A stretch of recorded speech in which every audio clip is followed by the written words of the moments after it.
Howdy, everybody. How you doing? Welcome to the Crow's Nest, episode 2. We have an interloper today. Hello, Jason Wiebe, our first two-time guest. Well, hello, Michael Proctor. How are you? I'm doing good. I'm doing good. What we're going to be doing today is something a little bit different. But first, before I say what we're going to do different, I'm going to be painting while we're doing this thing that's different today. I'm going to be working on Blacktooth Terror. Is that right, Jason? Is that the name of this? Yes, that's what he's called, I believe. Bones 4.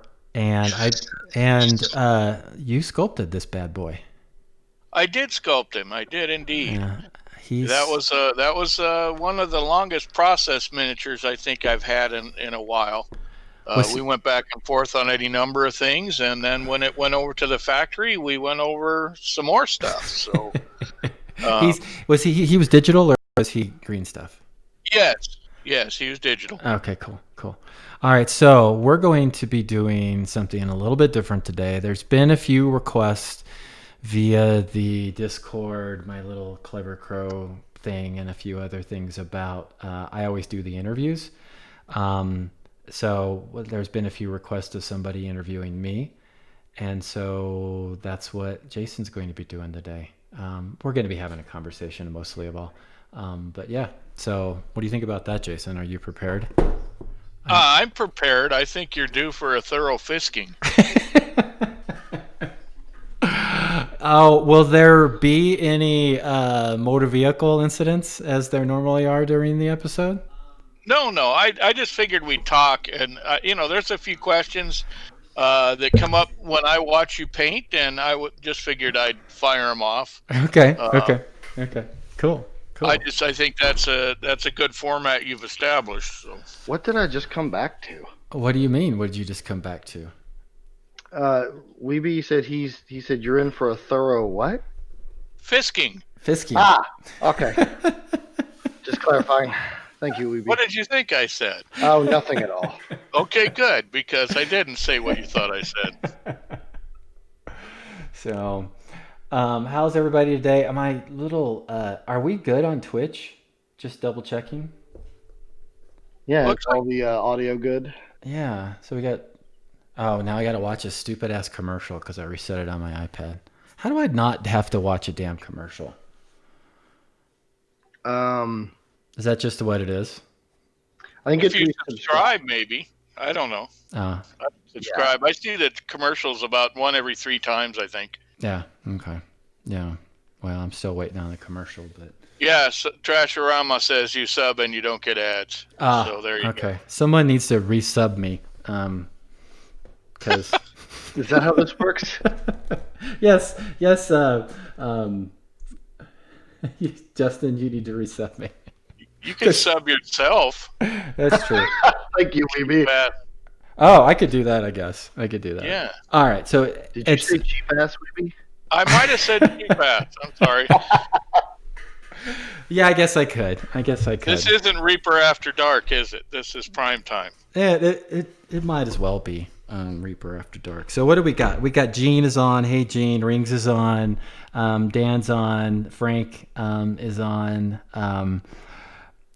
Dave. You told me how to pronounce it last time. David Fitter. I'm horrible. I thought I saw at these. Bob and Julie on here. I'm not Bob sure. and Julie on. Yeah, well, I just reset it because then you don't get all of the folks or whatever. Yeah, Green Users is on. Yeah. Cool. Okay. Cool. So, yeah, let's get moving.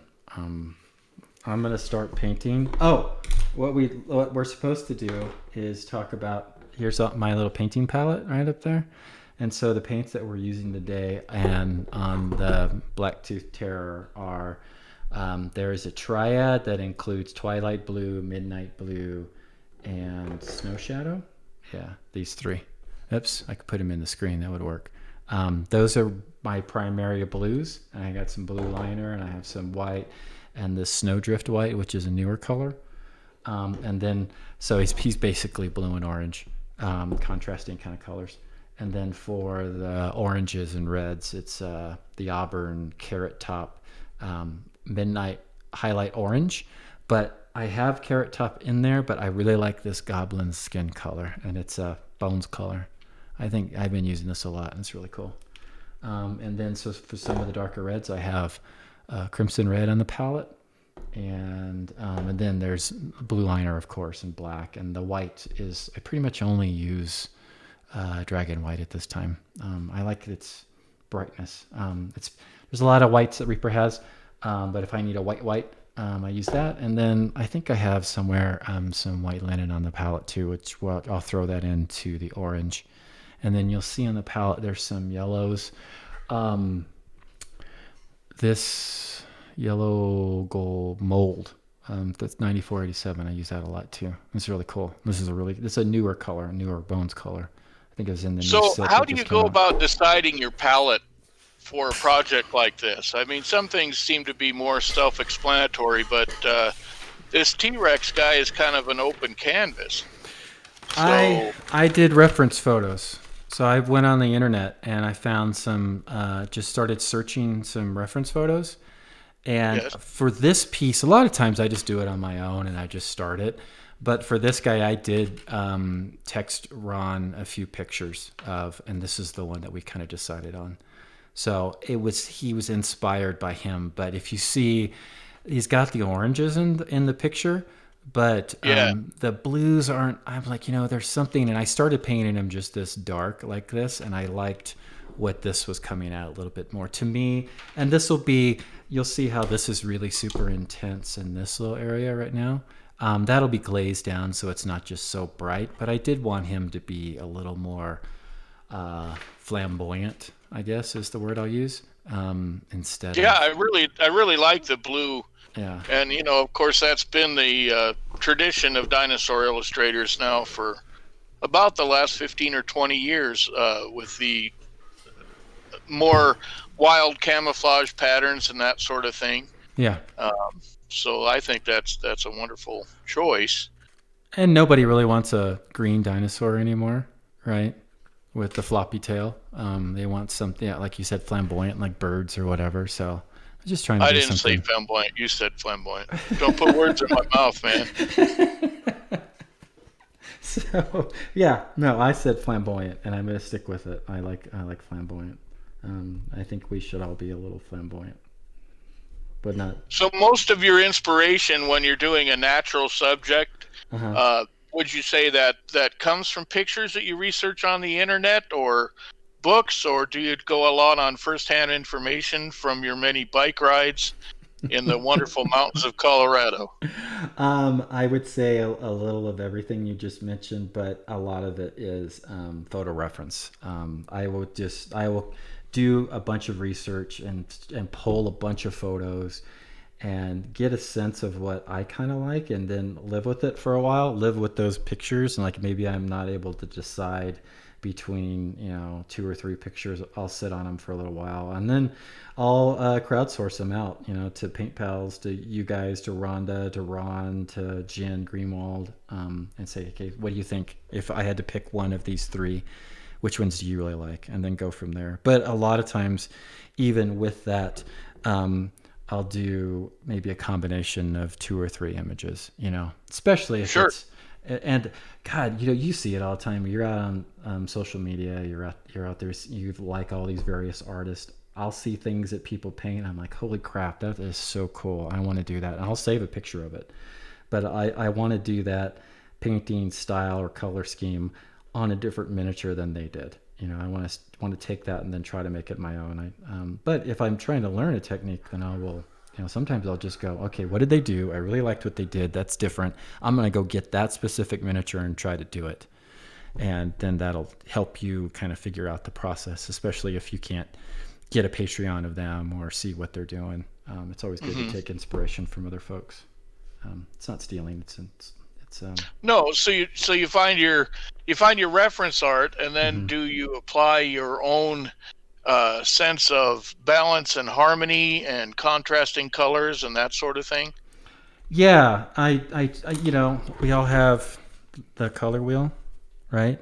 Especially for you painters out there, go get one of these at Hobby Lobby or Michael's or whatever. They're great, and you get to where maybe need to use it a lot as you start off, but then it becomes just a little more second nature, and it has complementary colors across. Or then you can go, I'll do a lot of times, if I don't really know what I want to do, I'll go into this and I'll find a primary color. For me, kind of the primary color was this kind of bluish purple, blue violety kind of color, which is really what his blue will end up looking like. And then so if you do a split complementary, he's got some orange here, and then maybe you can go into the red orange as well. And then over here, I don't really want to have green on him, but I'll have this kind of yellow, green, yellow, orange, and that's what's going to be kind of in this area as he gets darker underneath. Sure. Yeah, or as the skin goes underneath. I don't want it to be completely dark, because usually animals, when you flip them over, they'll be lighter underneath. So I kind of wanted that kind of yellowish color to, or lighter yellowish, ochreish kind of color to pop out a little bit more. That make sense? So you find a color wheel to be pretty invaluable in terms of reference and color theory. Yeah. Painting. Yeah, and I probably honestly don't use it as much as I used to, just because you become used to the colors and everything. But if you are struggling and you're like, God, we had Derek on 2 weeks ago, and I kind of talked to him about that, and I said, so colors, how do you pick your colors? And we kind of do the same thing. I will, if I'm struggling, I'll say, what is the main color I'm going to use on this miniature? Even if it's a character, so the biggest thing on him is his cloak. Okay, what do I want his cloak to be? And then I'll start working out from the cloak. I really want his cloak to be green, forest green.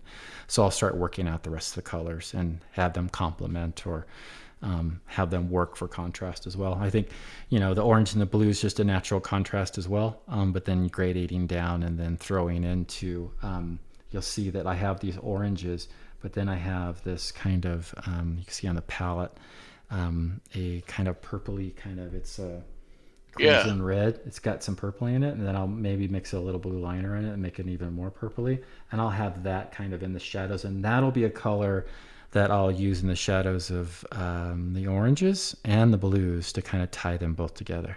Because, you just have stark blue and stark orange next to each other. It'd just be super stark. What's unifying the two? It can't just, to me, it just can't just be the contrast. I like to have a color that in between both of them that kind of brings them both together, if that makes sense. Yeah, it makes a lot of sense.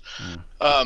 If we're going to back up a little bit, did you prime this one? You must have primed this one with some color.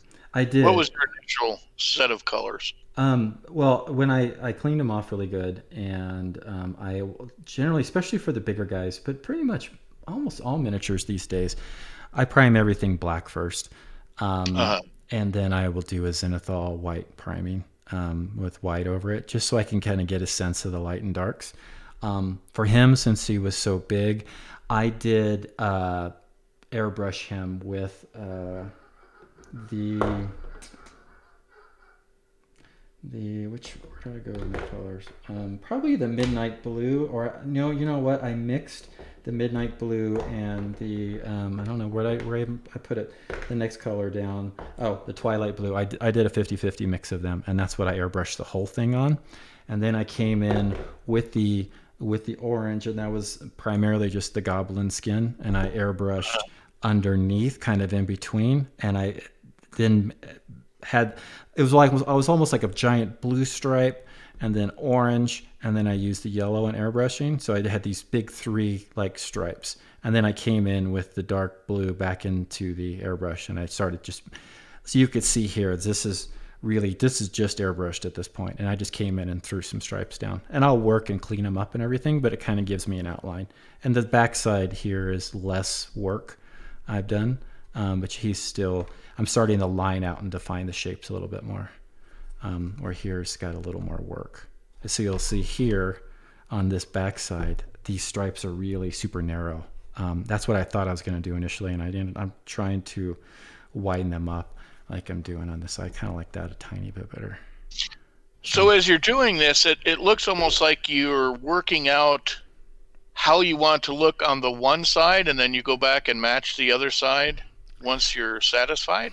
Yeah, and that's I recommend against that because Well, sometimes that's why I was wondering. As an amateur painter, that would drive me nuts. But I I recommend against it because a lot of times I will end up doing that. I'll just get so absorbed in one side I'll have to want to paint it all. sure. But it's good to work both sides at the same time. You'll see his face is pretty far along. Over here, it's a little less far along. It's sometimes it's hard initially to match the two, but since it's going to be such a rough organic kind of shaping to his markings, it's less important. It's a lot of work. So however you want to tackle it, however you want to eat the elephant, there's a lot of freaking dots on this thing. So you got Well, dot I it know on. when I used to work with Mike McVeigh for a little while, and he painted a lot of stuff early on. Well, not early on, kind of the second wave of Games Workshop, and he would talk about when they were on. They needed a deadline. He'd only paint the one side that was going to face the camera. Have you ever done anything like that? Oh yes, more than a few times. All right, good. More. Well, see, you're dragging it out of you. That's the whole purpose of me being here today. No, I've done that. Yeah, I don't want to reference which ones I did that on. But yeah, there's been a few Reaper pieces that I've had to do quickly. That the backside does have paint on it, but it's not fully realized like the front side is. Maybe if you went into the Reaper catalog and you did some digging, you could find a few pieces that only have one front image. Those might those are either and here comes the bus. Those are either Ron not putting up the back picture, or chances are they're me. I didn't photograph the back of it just because it wasn't quite finished enough for the deadline. Sure. It's No, all that makes a lot of sense. I mean, in that capacity, you're actually, I mean, that's a professional thing to do when you're out of time. Yeah. And a lot of times, for production reasons, you got to get that box art done, I imagine, way ahead of when anybody even realizes it has to be done. Yeah, or even not even just like box art stuff, but this was from I don't know. I think probably one of the last. It was one of the Kickstarters, and Ron needed to do a preview of something. And it's like, can you get this done in time so we can show this off? And yeah, I can get the front done. I could do the left side and have it done for you by tomorrow. But I couldn't get the whole thing done. So yeah, yeah, we've done that more than. Well, I'll be honest with you. There's been times. Most sculptors I know have had to do that as well, just to get a picture of it, even though we knew that we were going to have to finish it eventually. Yeah. But like I said, I think that's part of just the professional part of our hobby. Yeah, no, and it's always interesting, kind of to be behind the scenes a little bit and be involved in that. And I don't know. And there are times that if I've even done some personal stuff that I know I'm not going to necessarily, I just want to do it and I'll show it off and take pictures of it, but it may not go to any competitions or anything. I will paint something sometimes for the photograph. Like I know the way it's going to be shot. So I have a photography background, so I know which way that I'm going to angle and shoot it. I know that, okay, that's where I need to focus my painting on. Now, if it's something that it's going to end up being in competitions, and I have to finish it everywhere, and make sure that everything is good. You remember Doug Jones, don't you? Sure, absolutely. Doug, he really, he's a great painter. Oh my God, he's a fantastic painter. Many years. Yeah, and he went once just to a games day in LA and just took one figure. Ended up walking away with the Slayer sword. Just one figure. There's like, I'm investing all my energy into one thing, and he just kicked ass and walked away with it. But one of the things he taught me is you're going to enter something into painting competition. You're going to be looking at it, and most people are going to be looking at like this thing this way. He goes, the first thing a judge is going to do is turn it upside down and look and see how did you finish the stuff that people don't automatically look at first. Wow, that's a nice tip. Yeah, and so if you really want to, do well in a competition, you better paint that whole thing. Because I was showing him something that I had entered at a little local con, and he flipped it over and he's like, look what you missed. He goes, if I'm the judge, I would have taken points off because you didn't paint this or this wasn't done, kind of thing. So, and that's funny. So when you're judging, do you also flip a piece over like that? I do. I look over, and I may not, and I try not. I won't take massive points off for that, because for me, judging is more about the whole piece. I want to see. My first critique, my first gauge or guide in judging at ReaperCon or whatever is, how does this impact me when I first look at it? You know, what's like boom. You know, why is this piece stand out than everything else? And then I'm like, I'm thinking this, I'm feeling this is more of a silver or maybe a low gold. And now then I'll go into the details of it and go, okay, wow, they really executed this well. This was done really well. This was done really well. Yeah, this is really a gold. Or, you know, they kind of need to work on these areas a little bit. So maybe it's more of a, you know, a silver or something like that. Oh, Rings Raccoon thinks you need your own stream. I don't think he likes my stream, but I think he really likes your stream. I'm only good once in a while. I couldn't do this every week. I mean, I have to save up. It's been how many weeks since I was on it? Well, done anything since, really. Well, you kicked ass and we kicked ass in D&D, although we almost got killed by a giant snail thingy. Yeah, well, I saw Frank's on the channel. Yeah. Or someone going under the name Nightheart Gaming. I assume it's Frank. But no, that was a blast. I do know, as an amateur painter, I always felt like I wanted to prime with a dark color and get my complete color code on there. That way, if I missed a spot, it didn't quite look so egregious as if I primed with white. You know, and that's kind of if you look at books and people learning and starting off, you know, a lot of people will go towards, and I did too, black priming and everything, because again, things are hidden away.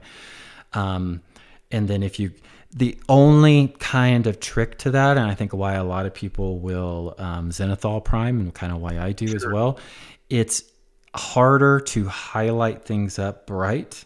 It's easier to knock shadows down, in my opinion. At least. Right. I've always done a better job blending up, and I'm just joking, Rings, by the way, than to knock shadows.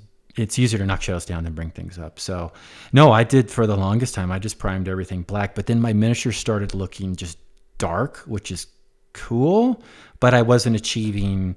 It's good to have a good dark vibe, but how do you get the contrast to go along? If you want a dark vibe, a little bit more. Yeah. So that's why. But I think too, a lot of things, and especially bigger things, I will airbrush, and I will airbrush them pretty substantially all over and get a nice good coverage with them. But I'll have my darks underneath, and I tend to airbrush dark areas and then work my way up to lighter areas. So I'll be, you know, say this was all just one thing and I'm going to have dark, I'll airbrush dark and then layer and then highlight and then keep going up in layers.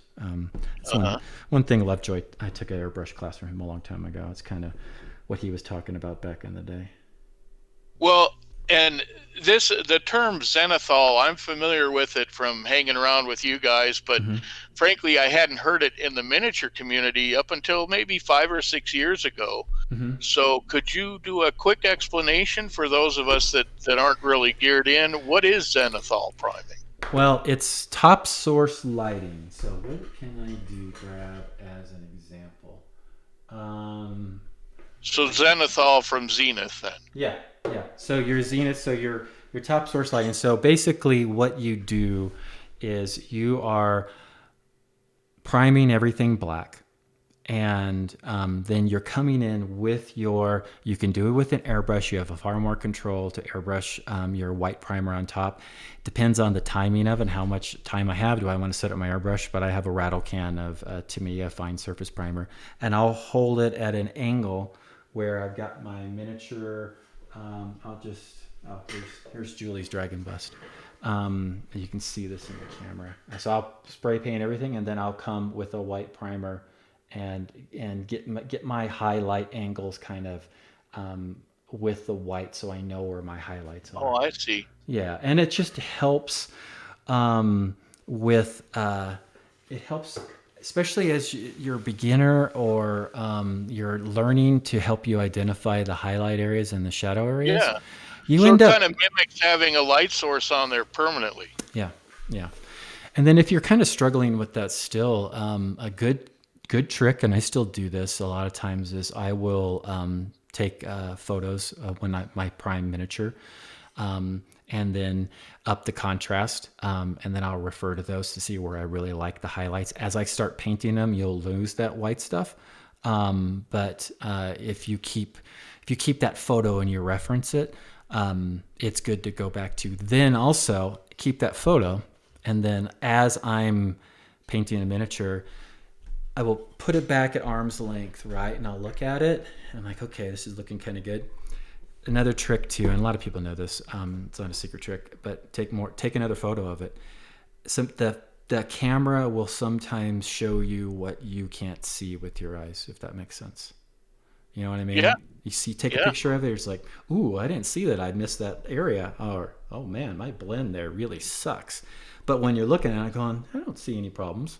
I do that all the time, especially if you're going to do something that you're going to do a commission piece, you're going to do a competition piece or something like that. It's almost like having the advantage of looking through with a different set of eyes. We do that with miniatures as well. I mean, whether we hand sculpt or digitally sculpt, sometimes it's good to get a different view that way, hold it at arm's length and have a look, because you get too far into it sometimes and you don't see some of those spots. No, and again, just like you said, I mean, you've done this with me. You've sent me kind of your works in progresses on your sculpts, and it's just so cool. And then I send my paint jobs off to Rhonda and Jen primarily, and Ali Lou, and say, okay, what do you think? There's a piece I've been working on. It's not ready to show off yet, but that I sent it off. I kind of liked it, and they looked at it and they pointed out like 3 or 4 things of like, yeah, this is wrong, this is wrong, this is wrong. I'm like, oh, you're right. I didn't see it. I didn't see that. I've been staring at this freaking thing all day and I can't see it. And they literally responded within seconds of me sending it off and saying, boom, boom, boom. I'm like, crap. Yeah, but it's just crap that like, I wish I would have seen it, not crap that they pointed it out because it needed to be fixed, kind of thing. Well, that brings me to another kind of interesting point about critiques. Very often at different shows we're asked to critique various things, and is there a way that you can tell if someone's really interested in a critique versus somebody that is looking for praise? Because I've sometimes encountered, I've tried to give an honest critique and it sounded like maybe a little too harsh to the person I was talking to. And we do this with our judging when we give critiques after the judging at ReaperCon. So if you ever ask me for a critique of your piece, I'm probably going to say, first off, tell me what you like about, what's your favorite thing you did on this piece? Like, what was your favorite? When you look at this, what are you most proud of? What did you execute?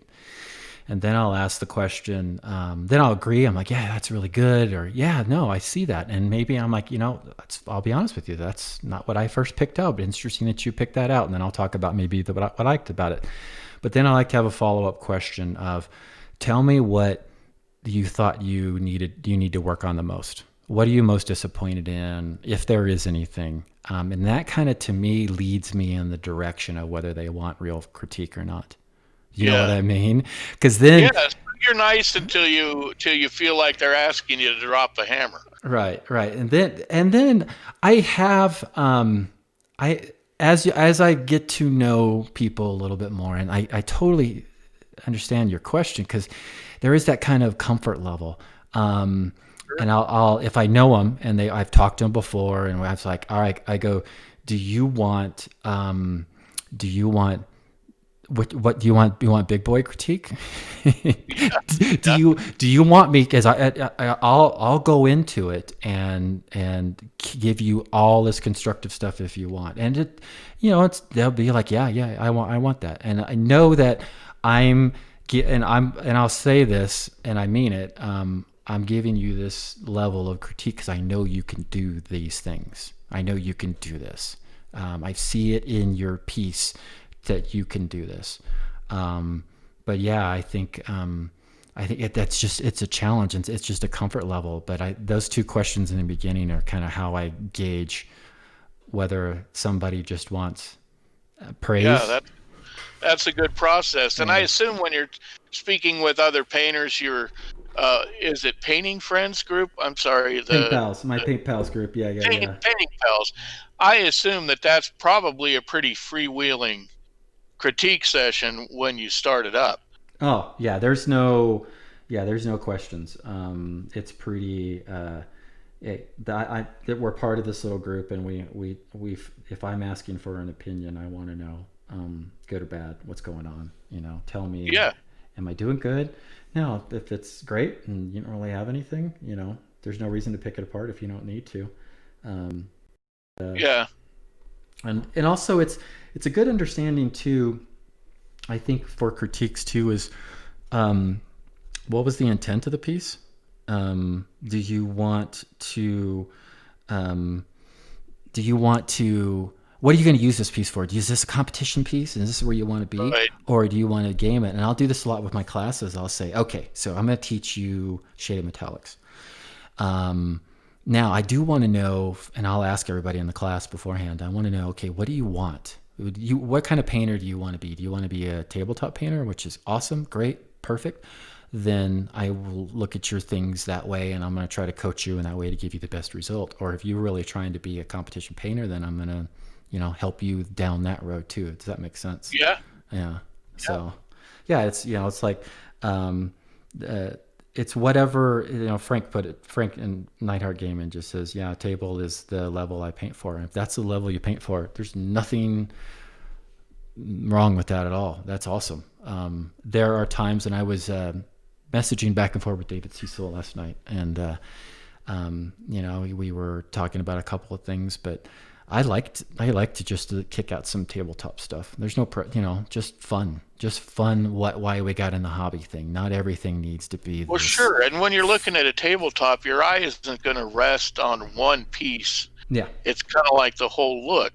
Yeah. So if someone actually does turn into our Reaper Errant channel, where Frank's running the Knight Errant stuff, you'll see a bunch of painted miniatures and a bunch of wonderfully painted terrain. And you're kind of looking at the whole thing as far as a story. So that kind of puts me in mind of another question along the way. I've seen you give really good technical critiques. How do you feel about giving critiques about, say, mood or sense of humor or storytelling, something that's maybe not so technically oriented? Yeah. But that definitely, I would think, when you're judging something, I would think that definitely plays into it. Yeah, it plays into it on more of an obvious standpoint when it comes for judging, like in dioramas, and storytelling and mood and humor. But yeah, if someone enters something, I guess, into diorama and they're wanting a critique afterwards, I go, okay, we'll talk about the specifics, the technical portion of that. But diorama to me is story. What is the story that you're telling? What are you trying to communicate? And because I'm going to look at your piece, and again, it's going to be level of critique at this point. How much do I feel that they want? How much do they not want? And if I think they want a lot, I'm like, because here's the story that I'm reading from it or not reading from your piece. And then we'll say, how can you better communicate what you were trying to, or did you have a story? Well, I really didn't. I just built this elaborate base. Well, then That's not really a diorama then, is it? And then we'll talk about what when you get into the higher level of, you want to get a golden diorama anywhere, how do we better communicate a story and whatnot. And then we'll talk about composition and, bringing it down. But then with just an individual piece in mood, and how are you creating your darker shadow areas, and how are you popping up your highlights? Where are you putting them? And are you using warmer colors in your highlights, and you're using colder colors? And what does that mean? How is it mean to that specific piece? And each piece is going to be a little bit different. But Rings, by the way, you can PM me all you want. Please do. And same with you, Trash. We could do that too. But I don't know. Does that answer your question? I kind of got rambling there. Yeah, no, I was just wondering about that, because I see so many wonderfully painted pieces when we go to these conventions. Mm-hmm. And I've always felt that it's such a small space to tell a story, yet some people can evoke a mood. Mm-hmm. And I think it's that evocation of mood, to me, that makes it a really good art piece. Yeah. If it makes you feel something rather than, and it's great to say, man, that's technically perfect, because you can always see that. But if it actually makes you feel an emotion, that's an amazing triumph, I think, for somebody that can pull that off. It really is, and I'm always blown away by those compositions and those pieces, and that's why, for me, if I go into any competition room, ReaperCon or wherever it is, I tend to go towards the diorama area first. I want to go see what's been entered in that, because those are where you're going to really see your stories. But at the same time, it's really cool to see just an individual piece that's been painted up, but then has been added with all this atmospheric lighting and intent, and object source lighting, or like you said, just mood and ambiance to a piece. Technically painted clean and smooth is great, but there's more than one way to paint. You can paint smooth all day long, or you can add freehand and textures and being loose, as long as there's a purpose behind it. I think that's what's important. So there's no real hard and fast line between a diorama or an elaborate base, other than story and mood. I think so. I mean, if you're talking from the standpoint of judging criteria within a category, I think the number one thing that we at least do at ReaperCon is I think the number one thing in a diorama, the first question we ask and we judge on is what story are they telling? What's being communicated, right? But so an elaborate base is really awesome, but is it just like now there's a difference too? There's another kind of category called vignette? Are they creating? Maybe it's not a story, but the base itself is helping set the scene or the mood for the miniature itself, like a winter scene. Are there some ruins around? There's snow on it, a tree with some snow and some ice, and maybe a little snow critter by the main character. That's setting a place. And then if you're going to have something let's just stick with the winter theme, what colors have you used in your miniature to help convey that they're in a winter setting? You didn't use some bright greens, right? Or right. Oranges, because that's not a typical kind of winter vibe kind of color. So, yeah. I was going to also ask, kind of in a semi-related note, as you're working on some of these miniatures, mm-hmm. do you ever get a feeling that you're trying to pour into the miniature? Like, is there a miniature that would make you sad or happy or more lighthearted than other? I mean, you're a lighthearted guy normally anyway. Right. Yeah, I get a definite kind of vibe from pieces. Like, you can see in the top right your little icon that we used last time, your little yokai piece. Yeah, this is... I had a ball painting him because he's just fun. He's just got a fun, goofy personality to him. So yeah, you kind of catch that vibe when you're painting on him. Like Gene's Rocky Dragons, the ones from the last Kickstarter. I mean, those are just so much fun to paint. I have one that I haven't finished, and I mean, they're just. I started painting them blue just for he's different because Rhonda painted them red.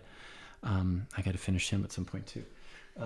But yeah, it's just those are just kind of fun. But then there's other ones that are. This is one that it's not a Reaper figure, but it's an old Confrontation Wolfen Prowler.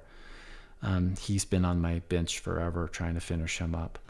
But to me, I get this more dark brooding kind of vibe thing. So that's why I'm trying. Yes. So I try to get a sense of what the piece is going to be. And I may sometimes have a sense of what the overall composition and base is going to be. Because generally I don't paint a lot of figures just individually by themselves and just put them on a simple base. I like to have something kind of elaborate around them.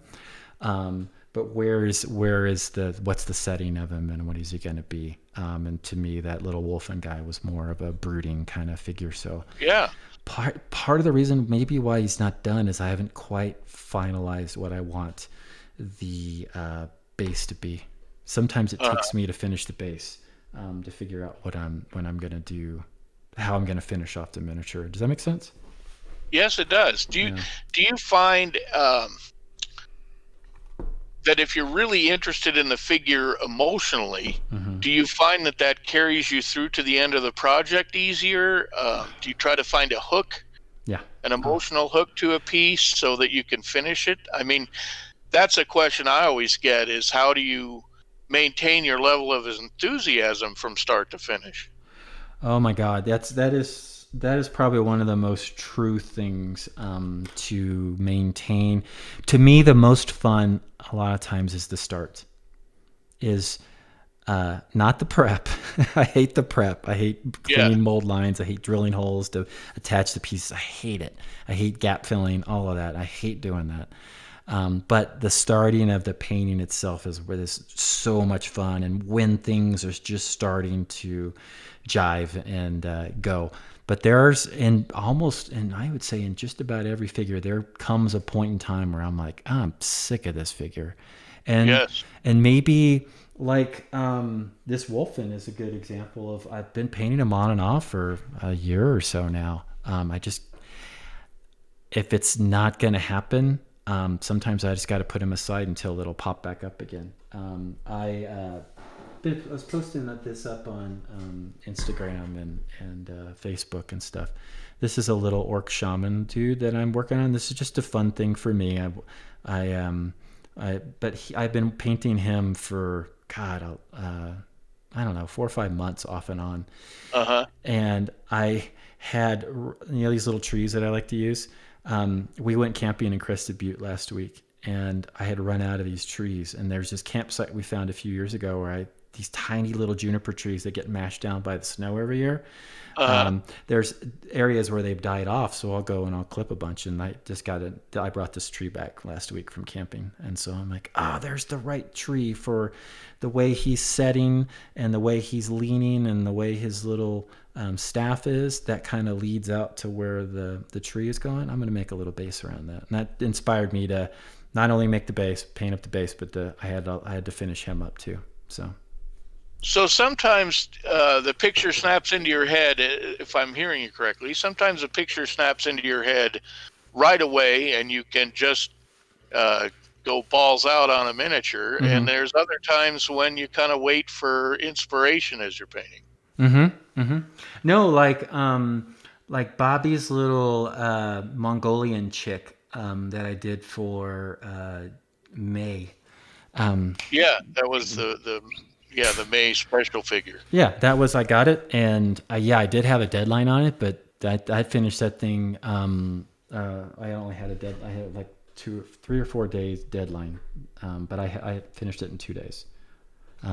Just boom, boom, boom, really quick, and just I don't know. Some figures you just fall into a groove. And I'm sure that's probably that way with sculpting too, right? Yeah. Some figures just like, if you look at them and compare them with another figure, the one that just jumped out of your screen or jumped off of my palette, complexity wise, was far more complex than something that you've struggled on for months. But this one just painted itself, basically, or sculpted itself. Yeah, that's a definite thing. I was talking about that with Gene, I think, the other day, how sometimes the most simple figure can be the one that stymies you the most. Yeah. And sometimes a complex figure just kind of seems to fall together easier.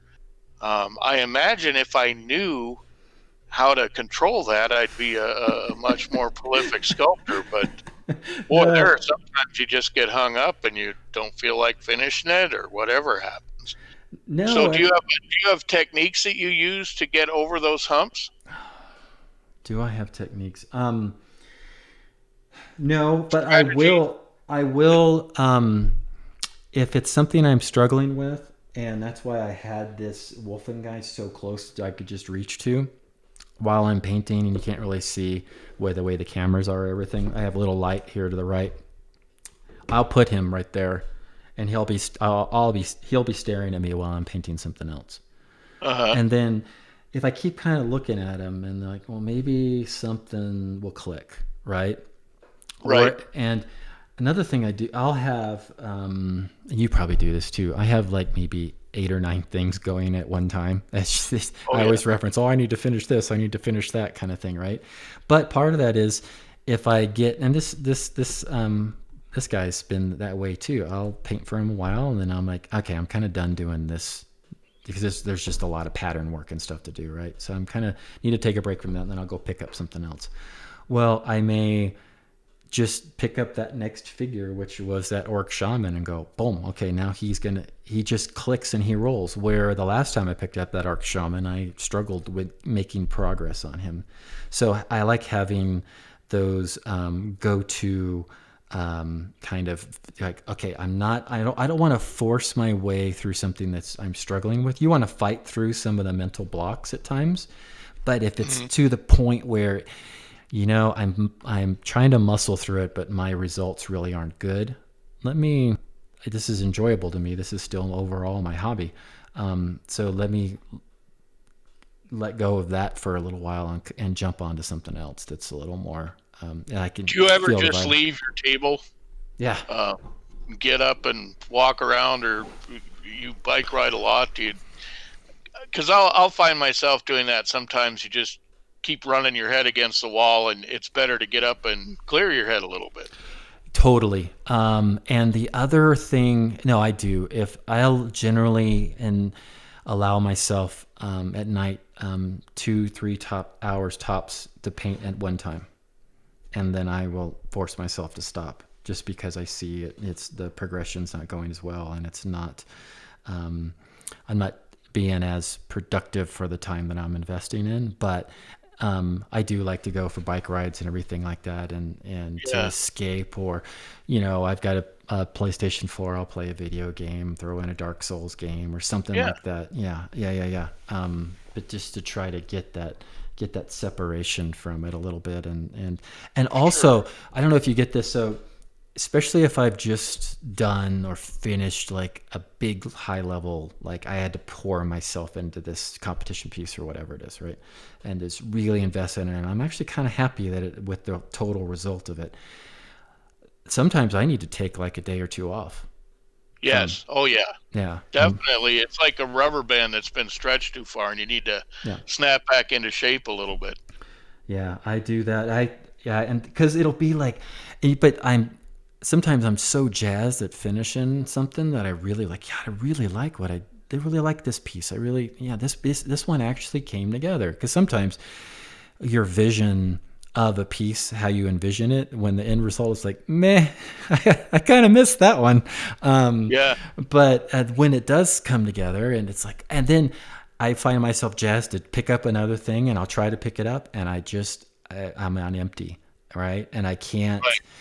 You got to be able to. I talked about this a while back, and I thought when I was learning and getting better, like I'm gonna get good, and I'm going to be able to just whip stuff out and good. And that's so not the case. If you don't, you get your skills and you get that muscle memory in your skills. But if you don't have the mental, let's say fortitude or a mental level to invest into a piece, you can't bring your skills into play in a meaningful manner. Does that sound true. dumb? Yeah. So yeah, that's true. If I'd like to go back to your juniper tree for a minute, and you spend a lot of time outdoors, and I was curious, do you feel like you've developed an eye for things that you could use in basing? And do you kind of, when you're out looking around, do you kind of look with that in mind? I do. I maybe sometimes I annoy Michelle a little bit, but if we go on hikes, I will tend to bring a little plastic bag with me, like you get from the grocery store when you get your groceries, and I'll just wad it up, stick it in my pocket, and we'll just be hiking around, and I'll find little odds bits of bark or branches. Now, a rule that I have, and I talk about this in my basing classes, I only take what is if it's dead. Then I feel like okay, but if it's alive, I don't break it off of anything. Just my own little sentiment to it. If the I'm that way with bones. I don't try to take it away from something living. Yeah. But no, yeah, I do that, and I keep there's just giant tubs. I won't walk away from my desk, but I have tubs of just random pieces of bark and everything. So I will take that, and most of the time I'll end up covering everything of the pieces of bark with milliput and whatever, but I'm looking more for the forms of things and the hints of things and the vibes of things. And then I'll try to, that's how this base for this guy, there was a piece of bark that's right here that got covered up in milliput, and there's like 2 or 3 pieces of bark that built this up.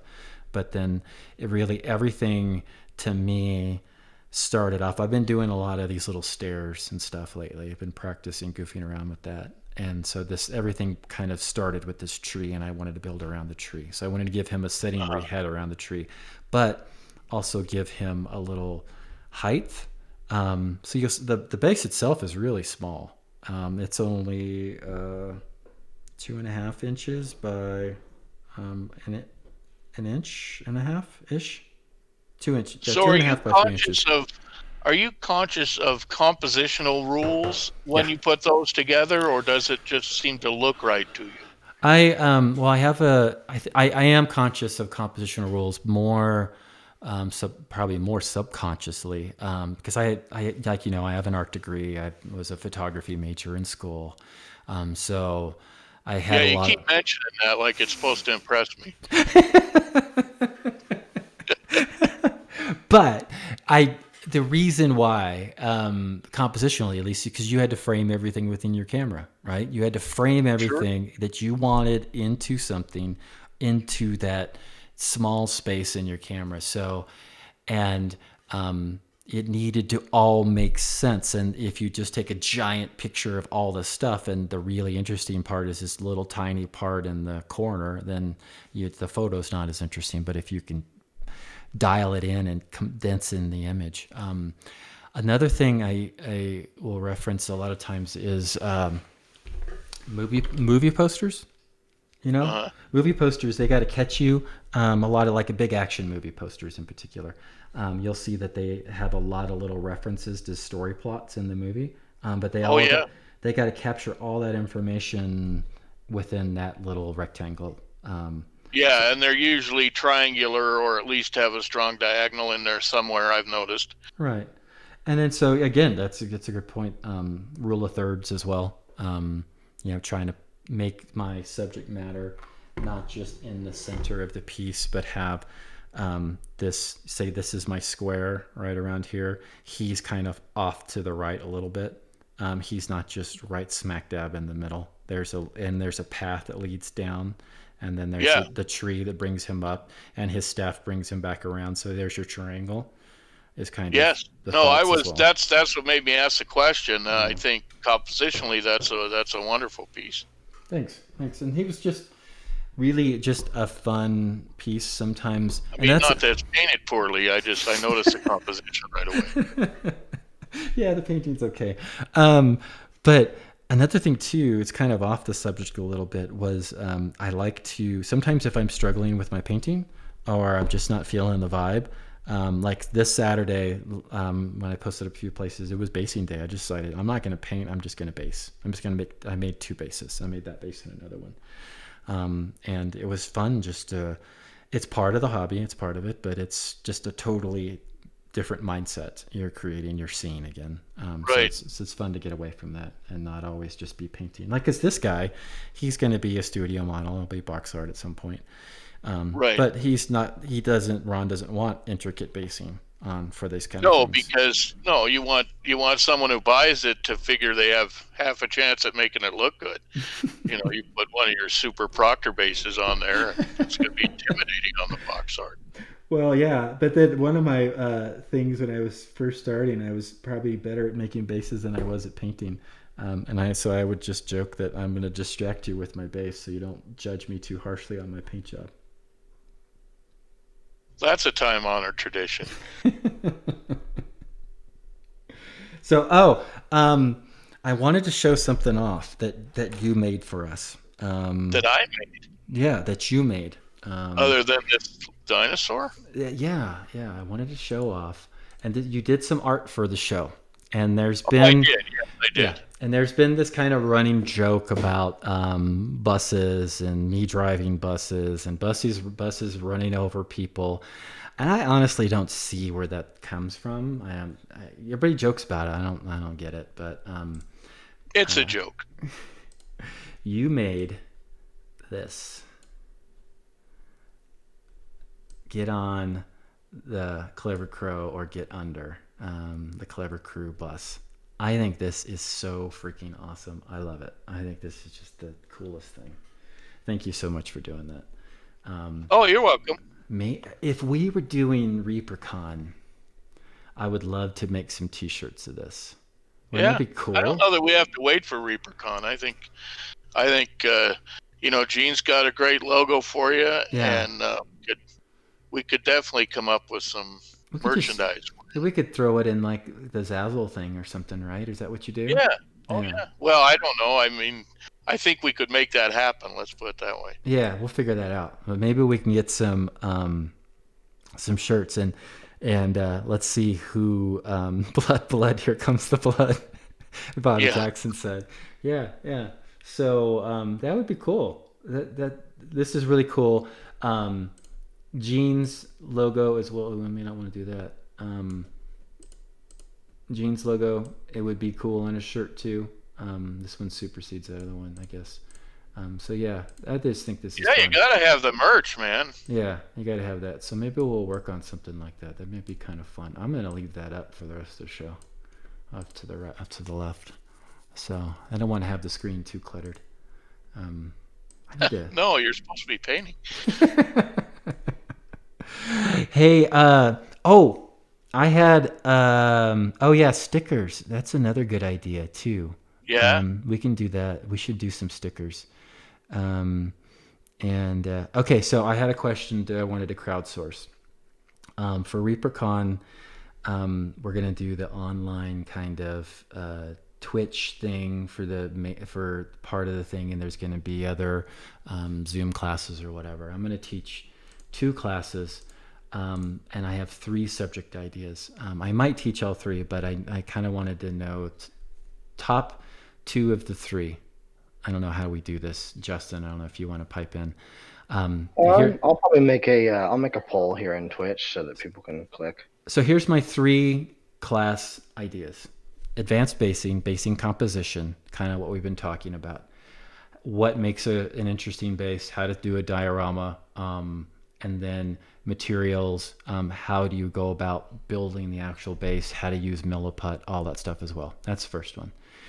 Second class is my typical shaded metallics class that I've taught a bunch, and so that's all the in-depth of that. We're going to have 2 hours, and it's going to be pretty in-depth.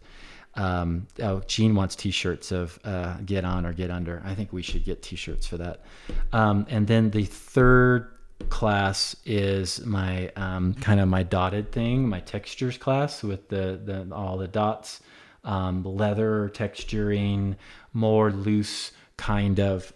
That's really what I've been doing with most miniatures these days, is a lot of texturing stuff. Even if you look at this guy, you'll see all the dots and textures, and there's textures in there, there's textures in here, even on this little guy. So here we go. So those are my 3 ideas. So how do we say the first 2 again? Sorry. Okay, first 2, since you were sleeping. I was here. I was trying to I'm trying to make like 1 or 2 word like descriptors for these. I can't. Come on, Justin, get on the bus, or you're going to get under the bus. I can't type 150 character limit like vote option. Okay, first idea was advanced compositional basing. All right, composition, yeah. Second idea is shaded metallics.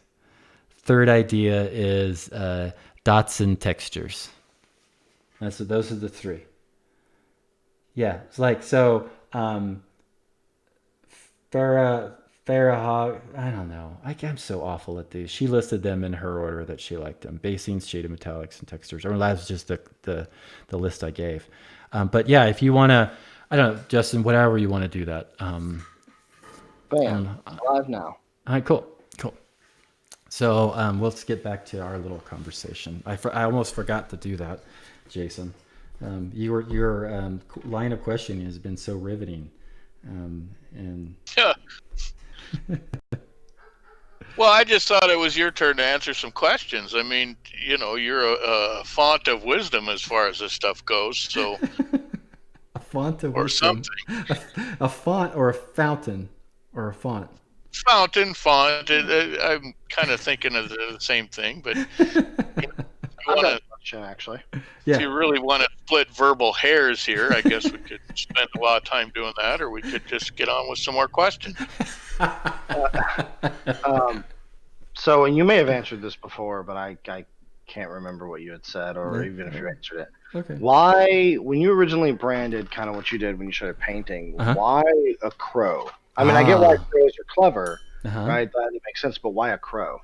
Do you know the answer to that, Jason?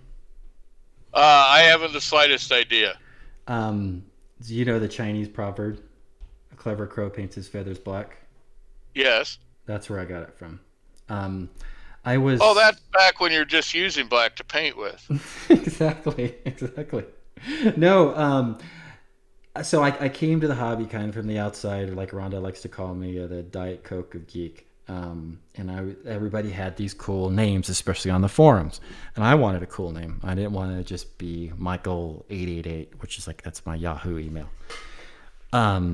And so I was trying to come up with something, and I just was struggling, and no, Gene, my class is not going to be how to get thrown under the bus. I think it's just I decide who gets thrown under the bus. But I wanted to kind of come up with some kind of clever name, obviously. And we went to get Chinese food, and I got a fortune cookie, and it said "A clever crow paints his feathers black." And so I was like, that's cool, clever crow. And so I looked it up, and there's the proverb that goes that the crow, and there's I think it's peacock, and so the peacock and the crow are each tasked to painting the other one to accentuate, their beauty. So the crow goes first, and he paints the peacock all fancy and bright and colorful, and then the peacock is so proud of himself that he just slaps black on the crow and walks away because he's just more concerned about himself. So I like the phrase "clever crow," but I also like the part of it because it says "A clever crow paints his feathers black." He's more concerned in helping and pushing and learning than exalting. So you actually went all the way back to the foundation of that story. You didn't just rely on some bullshit Chinese fortune. No, because I'm not sure what it is. Maybe it was some translation thing. I want to make sure I'm getting it right. Oh, that's good. Yeah, you don't want to live your life out of a fortune cookie. No, and then like I would probably never get some kind of Japanese or Chinese symbol tattooed on me because I'm assuming it would be wrong, and it would say dumbass guy got this tattoo kind of thing. So no, that's why I did the research and I really liked it. And then I've always just been like, a lot of people are this way, but I've always been a big fan of crows and just love them. We've got a family of crows that live right by the house that we call them all. They're all called Peanut because we started putting out some peanuts and they come by. And a couple years ago, the two parent crows had a nest and had some babies and they looked like they weren't doing that great. And so we started putting out some peanuts for them and they gained some weight and they went off on their own, and we weren't putting peanuts out every day, but they're just kind of part of the little family. They come around every day or 2 or 3 and they sit in the tree and they call and we go out and give them some peanuts and they jump down, they eat the peanuts, and now they have the next kind of family that's been the next brood has popped up and they're teaching them the same thing. It's kind of cool. It's kind of fun. So I just like that, and that's where that kind of came from. It was the first started off with me wanting a name, then getting the fortune cookie, and then doing the research. Yeah, it seems like it came all together pretty well, serendipitous. Yeah, that's kind of how those kind of things tend to work. You just there was probably a year or so that I kind of was like, I need to come up with a name. I need to come up with something. And then I came up with the name, and this was at one of the artist con. And I think I had just decided on it. And Izzy was there. And I was sitting next to Izzy, and I was telling Izzy about the whole story of it and said, yeah, and I don't know, I wasn't directly asking Izzy to do anything. I just said, it'd be really cool at some point to come up with some kind of logo related to that. And then it was like a month later. It'd be really cool if Izzy. I'm not asking it direct. I don't know. I'm sure I did in a way, but I didn't expect. Izzy's busy doing art for Reaper all the time. Right. And then she created. That's her logo you see on the lower left there that's Izzy's logo. And I have a logo from you as well. Yes, you do. I need to show that off a little bit more because I have some stickers related to that too. I have a lot of people have. If you ever see me at one of the Reaper cons or anything, I always have stickers. And that's if you ever see me come by the desk or whatever, and I've got stickers, I'll be happy to give out. I always make new ones. It's cool to see. Well, and I think a lot of the sculptors in your orbit have sculpted clever crows as well. Yes. I've seen quite a variety. Let's see. Michael Brower did the very first one. You did the second one. Yeah. I'm still doing green putty work at that. Yeah. And then I think Kevin Williams did the third one. So Michael Brower, he did a zombie kind of clockworky kind of one. It was really cool. And when I asked you guys, I'm like, do one in your style. Take Izzy's art and then make it your own. And then you did this really cool squatty top hat one, and you have the painted version that I did. I haven't done another one since. Do. Yeah. And then Kevin Williams, who loves Cthulhu, did this Cthulhu crow. It's a clever crow on top, and tentacles are busting out from him underneath. It's so Kevin Williams. It's just so perfect. Yep. And then Gene, I'm painting the second version. Gene did this. I had a golden retriever named Zoe, and he did there's a clever crow that sits on top of his head, and you can see his feet. And so this is my version. Brita, his wife, has the painted version, and then so there's that one, and then Bobby did. I'm gonna actually get up this time.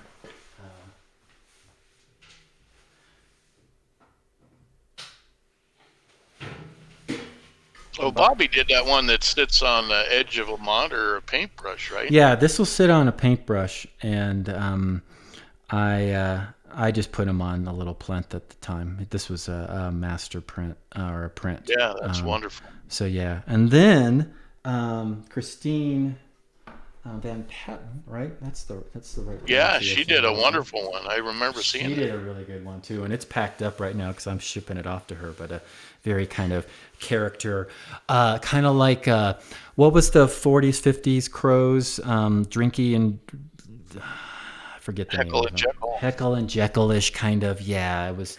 So it has that kind of vibe to it, kind of flavor to it. So yeah, that's been what's really fun. Yeah, these are one-off kind of sculpts things that you guys have done for me because I will paint stuff for you too, and kind of a trade-off thing.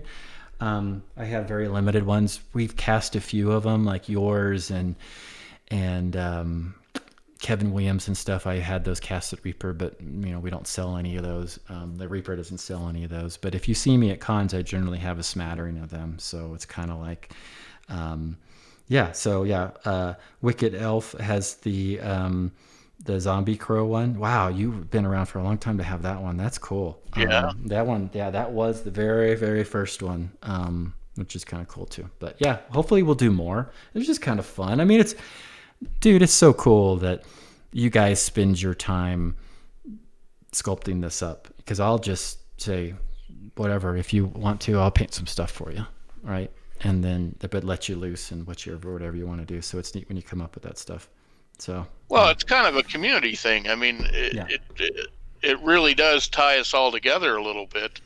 Our hobby, for some of it's our avocation, and it gives us all a chance to interact, and it's one of my favorite things about it, as a matter of fact. No, and it's been kind of cool. Like, you've sent me some stuff, some non-Reaper stuff over the years, and I was like, hey, can you really, like, what was that gorilla dude that with the gun? I forget what. Oh yeah, that the one with the big anarchy, the big chain gun, yeah.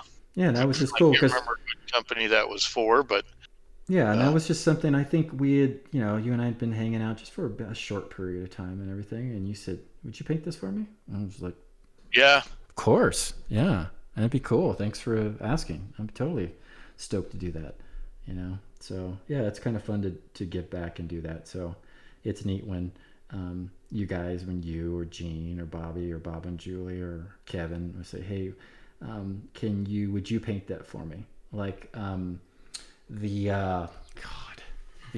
giant Cthulhu thing that Kevin did this time. Yep. When he was sculpting it, I saw, and this is just airbrushed so far. I said, wow, that's really cool. He goes, well, I'm glad you think so, because you're going to be painting it. I'm like, I am? And he goes, yeah. Oh, look at that thing. He goes, I already got Ron to agree that I want you to paint this. And you've done that so many times with me, and Gene's done that so many times. He's like, yeah, when you get this, and then Julie has done that so many times. She's like, yeah, I really want you to paint this when it comes out. I'm like, that's just it's very flattering. It's very flattering. Well, and even if we don't want you to paint it, you always holler dibs.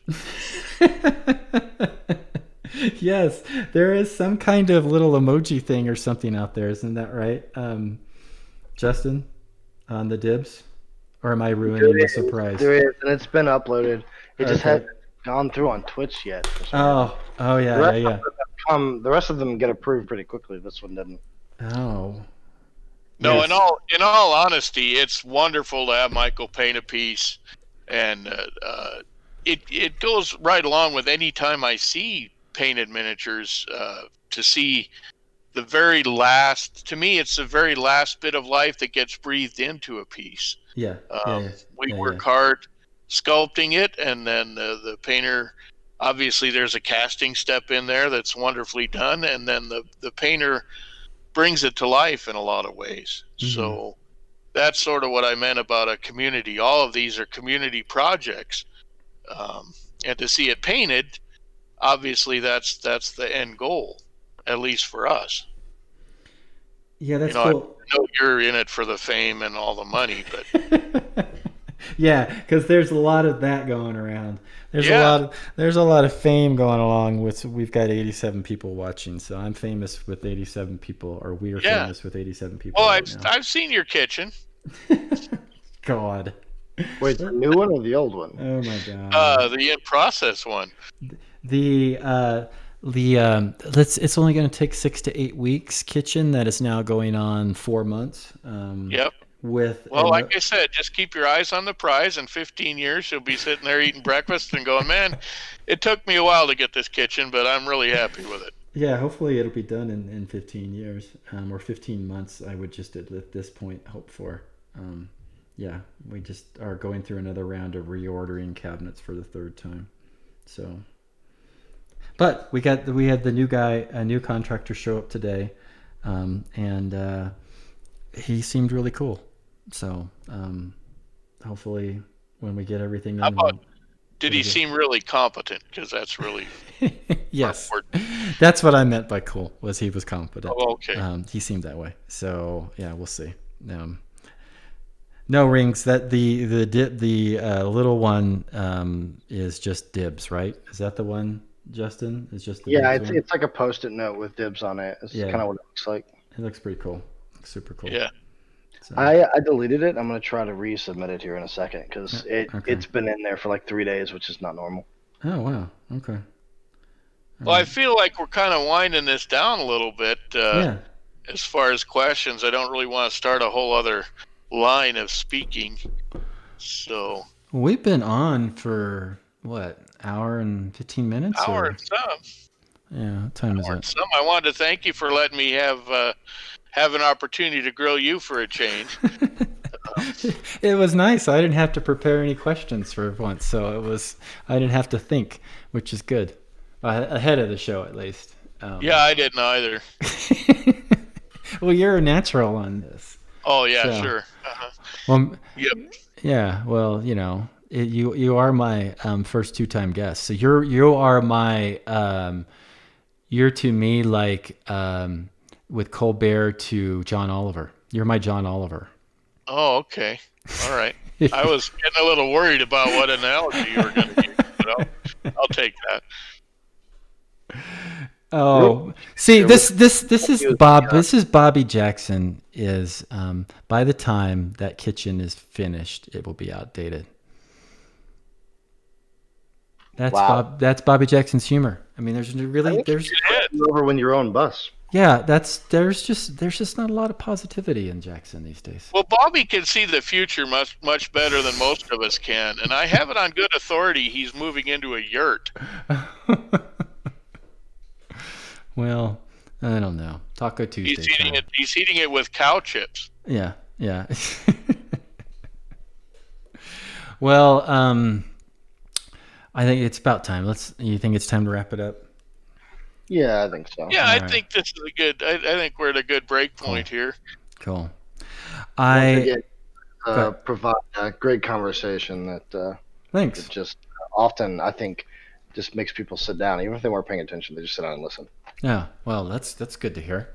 That's just good to hear. And then we have this new artwork that we'll figure out what we're going to do with it and how it gets marketed up and whatever, T-shirt, stickers, or whatever. It'll be fun to do something like that. Yeah, I think patches, T-shirts, stickers, hats. Yeah, I think that'd be cool. And then we're going to do something. We need to do something too. I wanted to do something with the Crow's Nest logo for a T-shirt and stuff. Absolutely. I think that would be fun. I might be even allowed to wear that in public. I'm not quite sure, but yeah. Do you have anything that you would like to pub, Jason?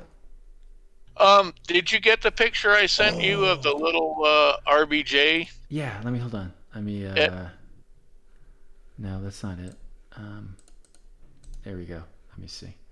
The thing with the green? Yes. Okay. All right. This thing? Is that it? Well, of course we have a time lag, so I haven't seen it appear yet. Okay. Well, yeah, that's it. That's it. Did you see it? Yeah, this is a small Kickstarter that RBJ Games is doing, and they asked me to do an Etten, and I wanted to do something a little different than most Ettins. Yeah. And Bobby Jackson actually did a whole bunch of pig-faced orcs. So if you remember back to the early days of gaming, orcs often had pig faces. Mm-hmm. There's a couple of other guest sculptors. I think Tom Mason's got a piece in there, and Steve Lortz, who sadly has passed away, but he's got a piece in there. So it's a nice small Kickstarter, and RBJ is some of the same people that run Fortress Figures, and they do a lot of work with Reaper. So a lot of behind the scenes stuff is done by Fortress. Somebody said in chat, first female Etten they've ever seen, and I have to agree. I can't think of another one that I've seen. I think there's been art of them before, but Ben really wanted a female Etten, and so I didn't want to make I make a lot of critters, and I didn't want to make it a dumb Etten, so I made it with a little bit of sense of self-awareness, I think. It does have a great sense of self-awareness. I'm going to make it even bigger and then move it down. And she's got little owl bears and little bear pelts. Oh, yeah. That's cool. That should be a fun one.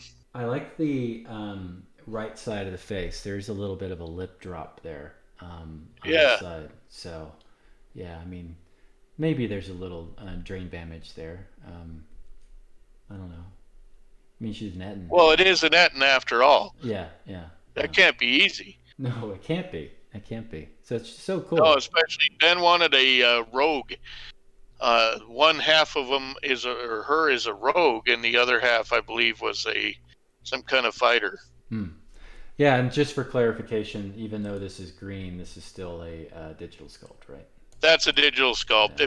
If you look around at RBJ Games on Facebook, there's a metal copy now that he's showing next to one of Bobby's pig-faced orcs. Okay. All right, cool. Well, this is awesome. Yeah, that's a good shout out too. Go check them out. Yeah, they're great people. I've always liked Fortress Figures, and they're in our little tight-knit community of casters and mold makers. Are the legs a different size, or is that just a picture? No, I think that's just the angle you're looking at. Okay. I didn't sculpt them any differently. Okay, cool. That was one of the questions out there. But yeah, so anything else? I want to get that. Hold on. No, I think that's it. I mean, for this show. Yeah, we'll. I don't have a guest scheduled for. Well, I do in my mind, but I haven't confirmed it with the person yet for next week. So I just got to confirm that. But it'll be something fun. And then, so we do not have Reaper Errant this week, D&D. We played D&D last week, so it'll be not this Friday, but next Friday. We'll be trying not to get killed by Frank and his witch and that giant freaking club snail, flail snail that you sculpted too many flails on. If you would have sculpted 3... I did. I should have just stuck with 3, because that 5 almost knocked your character out. Well, it almost killed Gene. Gene got down to 1 hit point or something like that. Yeah. It's funny how that comes back around, doesn't it? So, okay, shows. We have miniature. Okay, so we have every single day of the week is Anne doing Reaper Toolbox. That's what it's called still, right? Yes, Reaper Toolbox Pro Tips. Yeah, Pro Tips with Anne Painting Big is her Patreon. Go check it out. Then we got Josh on Mondays. And Justin can fill in the times because I always forget those. Josh is at 3. Miniature Mondays. Check out his Patreon as well. Then Tuesday, of course, Anne's every single day. And Tuesday's this show. I don't have a Patreon. Wednesday is just Anne because Reaper's got to try to do some work at some time. And then Thursdays is the full pack day of Anne, Sadie doing Painting Platinum. And then there's that little known show, Reaper Live. And then Fridays is Anne again. And same name of the show every day. The name doesn't change. Painting Pro Tips, big painting, and something like that. And then we have Reaper Land with Brother Dave and John. And then I don't know the order when the Bones 5 update is. It's every other-ish week, but it's only the first and the third week of the month. Is that right? It doesn't matter. And then we do every other week that we're consistent with, unlike Bones updates, is the Reaper Errant D&D game with Frank at Nightheart Gaming. Yeah, Bones updates are first and third Friday. Yeah. I can't confirm whether we'll have a Twitch show this Friday on it. I mean, I would assume we are, but that's since it's the day off that the company has. I don't know if Ron's going to take the day or not. So. Okay. Well, yeah, we'll see what's going on schedule-wise, but maybe I'll do a show or something if there's blank air. I got to see whether I have plans scheduled for me or not. Oh, Dan wanted to know the name of the Kickstarter one more time. Jason. I just typed it in. I'm not sure I remember the name of the actual Kickstarter. I think it's just RBJ Pig-Faced Orcs. Okay. Benjamin Rodman's the guy that's promoting it on Facebook. So I know Dan's on Facebook, so he should be able to find it from there. Cool. B. Jackson says 3 stars. So I don't know what that means. 3 stars. Only 3 stars, Bobby? Yeah. Oh, here we go. 28mm Pig-Faced Orcs by RBJ Games, according to Gergi 1970. What was the results of the poll, Justin? It was. Let me see here.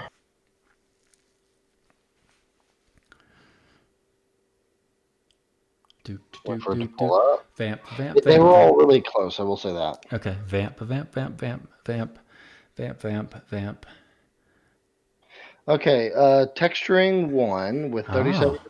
Wow. Next is Shaded Metallics, and then last is Advanced Competition. Oh, wow. They were all in 30%, so it's pretty close. See, but you didn't add hand sanitizer wrestling in there, and I think that would have probably taken the whole thing. That would have totally won.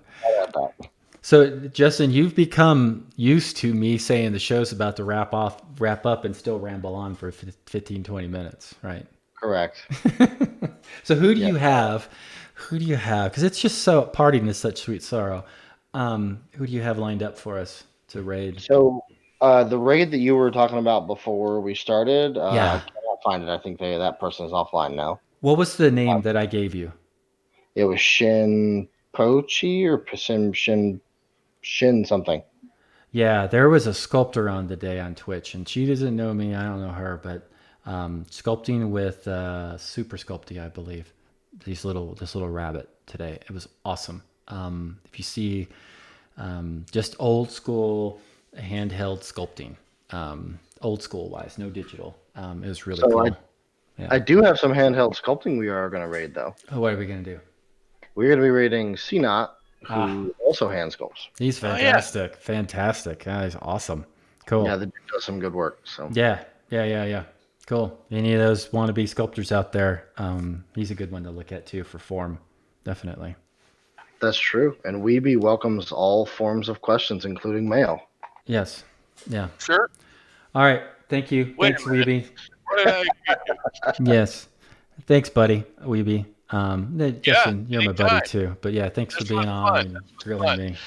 Yeah. You need to share your wisdom more often. Well, I appreciate it. And, guys, take care. Stay safe. Let's keep our mask and keep clean and all that stuff, and stop touching people and keep that 6 feet of distance with all the flare-ups. Stay healthy, guys.